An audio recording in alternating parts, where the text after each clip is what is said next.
اور بھائیوں کیسے ہو تم لوگ؟ آج کی جو ٹاپک ہے وہ میتھمیٹکس اینڈ کمپیوٹر سائنس والوں کو اچھے سے سمجھ آئے گا، اور لاسٹ تک دیکھنا تو بہت سارے کویشچنس اینڈ فیکٹس کلیئر ہو جائیں گے۔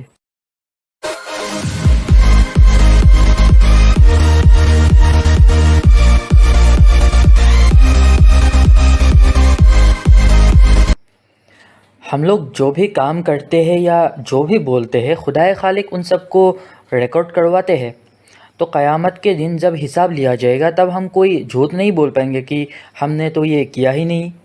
تو ہم نے اس زمانے میں ہی ایسا ٹیکنالوجی ڈیولپ کر لیا ہے جس سے صاف صاف ویڈیو آڈیو یہ سب ریکارڈ ہو جاتا ہے۔ تو سوچو خدائے رحمان تو سب سے ایڈوانس طریقے سے یہ سب کروا رہے ہوں گے نا۔ تو اس کے لیے انہوں نے 2 قسم کے ملائکہ یعنی فرشتے تعینات کی ہے، جو کہ ہے کرامن اور کاتبین، جو ہم سب کی دائیں اور بائیں کندھے پر رہتا ہے۔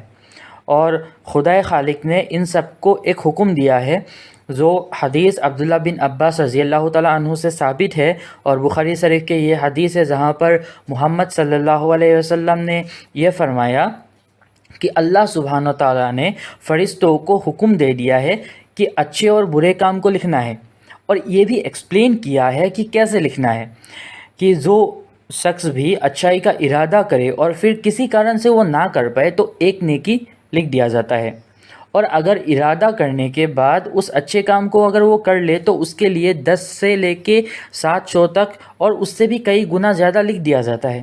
اگر کوئی برائی کا من بنا کر رک جائے تو اس کے لیے ایک نیکی، اور اگر برائی کر دے تو ایک گناہ ہی لکھا جاتا ہے۔ تو اب یہاں پر یہی معلوم ہوتا ہے کہ خدا اس کو رحمان کیوں کہتے ہیں۔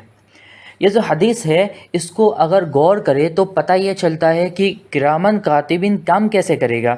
اللہ نے یہ پروگرام کر رکھا ہے، جیسے کودرز ہوتے ہیں نا، وہ کرتے ہیں، کودنگ کرتے ہیں۔ یہ 2 قسم کے فرشتوں کو ایسا کوڈ کیا ہے کہ اچھے کام کے بدلے کتنے نیکی لکھا جائے گا، اس کا پورا مینول ہوگا، اور اسی حساب سے یہ لکھتے جاتے ہیں۔ اگر تم پروگرامنگ کے نظریے سے دیکھو تو یہ پوری یونیورس ہی ایک پروگرام پہ چل رہا ہے، جو پروگرام سٹارٹ ٹو اینڈ لوح محفوظ نام کی ایک جگہ پر لکھا ہوا ہے، اور یہ قرآن وہی لوح محفوظ کا ایک کنکلیوڈیڈ ورژن ہے جو محمد صلی اللہ علیہ وسلم کے اوپر نازل ہوئی ہے۔ اور قرآن میں بہت سارے میتھمیٹیکل کلوز ہے جس کو ڈیکوڈ کر کے ہم نالج ایکسپلور کر سکتے ہیں۔ نیکسٹ ان کے اوپر بھی بات کریں گے انشاءاللہ۔ اب یہ فرشتہ آدھے دن کے لیے آتے ہیں، اور ایک بار یہاں سے جانے کے بعد وہ ہمیشہ کے لیے عبادت میں لگ جاتے ہیں، کبھی واپس نہیں آتے۔ اور یہ فرشتہ بہت تیز ہے۔ مسلم شریف میں ایک حدیث ہے جہاں پر حضرت ابو موسیٰ رضی اللہ تعالیٰ عنہ سے ایک روایت ہے جہاں محمد صلی اللہ علیہ وسلم یہ بتاتے ہیں کہ اللہ کے پاس رات کے جو عمل ہے وہ دن سے پہلے، اور دن کے جو عمل ہے وہ رات سے پہلے پہنچ جاتے ہیں۔ تو اس سے یہ معلوم ہوتا ہے ان کے بدلنے کے وقت اور رفتار۔ یہ 2 قسم کے فرشتہ ہمیشہ سن رائز اور سن سیٹ یعنی غروب اور طلوع کے وقت بدلتے ہیں، وہی 2 یا 3 منٹ کے اندر یہ نئے کے آنے سے چلے جاتے ہیں، اور اس لیے ان 2 وقت سے پہلے اس آدھے دن کی گناہوں کی معافی مانگنا چاہیے، یعنی توبہ۔ اگر یہ 2 فرشتوں نے لکھا نہیں یہی معاف ہو جائے تو میدان حشر میں بھی وہ معاف ہے۔ اس لیے فجر سے پہلے اور عصر کے نماز کے بعد کم سے کم 100 مرتبہ استغفار پڑھنا ہی چاہیے۔ یہ اپنا روٹین یعنی معمول بنا لو۔